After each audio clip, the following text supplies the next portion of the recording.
Hello guys, welcome back to my channel. আশা করি তোমরা সবাই খুব ভালো আছো অ্যান্ড আমিও প্রচুর ভালো আছি। সে চলে আসলাম আবার একটি নতুন মাখা ভিডিও নিয়ে। তোমরা তো নিচে থাম্বনেল দেখে বুঝতেই পারছো যে মাখা ভিডিওটা কিসে। দেখো চারিদিকে কিন্তু সবুজে সবুজে ভরা, আর আকাশটা কিন্তু একদম মেঘলা হয়ে আছে। তো দেখো এখানে কিন্তু তলা ফেলা হয়েছে, আর এত বৃষ্টিতে নাকি আমার বান্ধবীদের গাছ থেকে নাকি প্রচুর পরিমাণে জাম পড়েছে। আমি কিন্তু জাম খেতে খুব ভালো লাগে বলে ওই জন্য আমার একটা ক্লাস ফ্রেন্ড আমার জন্য জাম নিয়ে এসেছে, স্কুলেই দিয়েছিল কিন্তু আমাকে। আর আমি বাড়িতে এসে তোমাদের জন্য শেয়ার করছি জাম মাখাটা। আর তোমাদের যাদের জাম খেতে কিন্তু ভালো লাগে আমাকে প্লিজ কমেন্ট করে জানিও, আর তোমরাও বাড়িতে কিন্তু ট্রাই করে কমেন্ট করে বলো জাম মাখাটা কেমন হয়েছে। তো ভালো লাগলে কিন্তু লাইক কমেন্ট শেয়ার আর প্রচুর ভালোবাসা দিও আমার এই ছোট্ট চ্যানেলটাকে।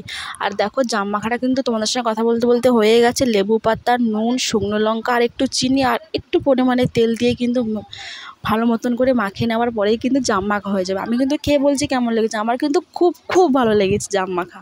আর দেখো জাম খাওয়ার পরে জিভগুলো কীরকম কালো হয়ে যায় না। ছোটোবেলায় তো এরকম জিভ কালো করার জন্য আমরা প্রচুর জাম খেতাম। তো ভালো লাগলে লাইক কমেন্ট শেয়ার আর প্রচুর ভালোবাসা। Tata guys, love you.